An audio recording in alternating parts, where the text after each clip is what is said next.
काम, क्रोध और मोह, ये तीन चीजें इंसान की सबसे बड़ी शत्रु है। जो इंसान इन तीनों को जीत लेता है वो अपनी जिंदगी का असली मालिक बन जाता है। आज हम बात करेंगे क्रोध के ऊपर। अगर कोई इंसान सिर्फ क्रोध को कंट्रोल करना सीख ले तो उसके जिंदगी की 99% प्रॉब्लम खत्म हो जाती है। मैं ये एक्सपीरियंस से कह रहा हूँ। मुझे भी पहले बहुत गुस्सा आता था, लेकिन ये 3 स्टेप फॉलो करके मेरा क्रोध सिर्फ कम नहीं हुआ बल्कि जड़ से ही खत्म हो गया। सबसे पहले ये समझना जरूरी है कि क्रोध आता क्यों है। क्रोध तब आता है जब हम रियलिटी को एक्सेप्ट नहीं कर पाते, जब कुछ ऐसा होता है जो हमारे हिसाब से गलत लगता है और हम चाहकर भी उसे बदल नहीं पाते, तो वो एनर्जी फ्रस्ट्रेशन में बदल जाती है और वही फ्रस्ट्रेशन क्रोध में बदल जाता है। सोच के देखो, ट्रैफिक में कोई कट मार दे, तुम्हें लगता है ये गलत है, तुम उसे रोक नहीं सकते, कंट्रोल नहीं है तुम्हारे हाथ में और बस अंदर से आग जल उठती है। तो असली प्रॉब्लम दूसरे आदमी में नहीं, असली प्रॉब्लम है कंट्रोल का इल्यूजन। हम सोच लेते हैं कि सब कुछ हमारे हिसाब से होना चाहिए और जब हमारे हिसाब से नहीं होता तो हमें क्रोध आता है। क्रोध एक असली फायर है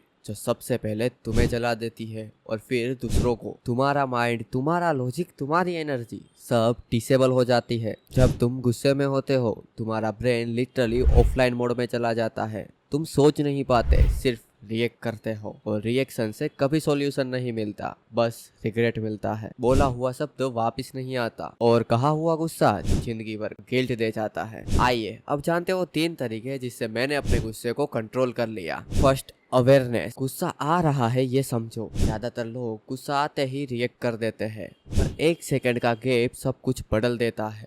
जब तुम नोटिस करते हो कि हाँ अब मुझे गुस्सा आ रहा है, तब तुम्हारा कंट्रोल फिर से तुम्हारे पास आ जाता है। वो 1 सेकंड का गैप ही तुम्हारा सबसे बड़ा हथियार है। उस 1 सेकंड में डिसाइड करो आपको रिएक्ट करना है या ऑब्जर्व करना है। Second, acceptance. रियलिटी को हाँ बोलो। गुस्सा तब खत्म हो जाता है जब तुम एक्सेप्ट करते हो कि हर चीज तुम्हारे कंट्रोल में नहीं है। किसी ने कुछ गलत बोला तो ठीक है भाई, वो उसके संस्कार है। किसी सिचुएशन में प्लान खराब किया, ठीक है, ये भी एक टेस्ट था। एक्सेप्टेंस का मतलब डिफेंड नहीं, एक्सेप्टेंस का मतलब है क्लियरिटी। तुम सिचुएशन से फाइट नहीं कर रहे हो, तुम उसे समझ रहे हो। जितना एक्सेप्ट करोगे उतना दिमाग शांत रहेगा। तीसरा है एनर्जी का ट्रांसफॉर्मेशन। गुस्सा एक एनर्जी है, उसे दबाने की नहीं कन्वर्ट करने की जरूरत है।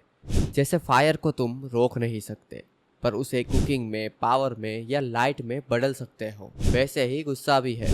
उस एनर्जी को वर्कआउट में लगाओ, काम में लगाओ या फिर क्रिएशन में लगाओ। गुस्सा किसी इंसान पर मत निकालो, उसे अपनी इम्प्रूवमेंट में लगाओ। मैं खुद ये प्रैक्टिस करता हूँ। जब भी मुझे गुस्सा आता है मैं तुरंत लिखता हूँ मैं ये सिचुएशन से क्या सीख सकता हूँ। बस इतना लिखना ही एनर्जी को ट्रांसफॉर्म कर देता है। क्रोध पे कंट्रोल का मतलब ये नहीं है कि तुम इमोशनल नहीं हो, इसका मतलब है तुम्हारा माइंड तुम्हारे कंट्रोल में है, इमोशन के कंट्रोल में नहीं। भगवत गीता में भी लिखा है, क्रोधात् भवति सम्मोहः, सम्मोहात् स्मृति विभ्रमः, स्मृति भ्रंशात् बुद्धिनाशो, बुद्धिनाशात् प्रणश्यति।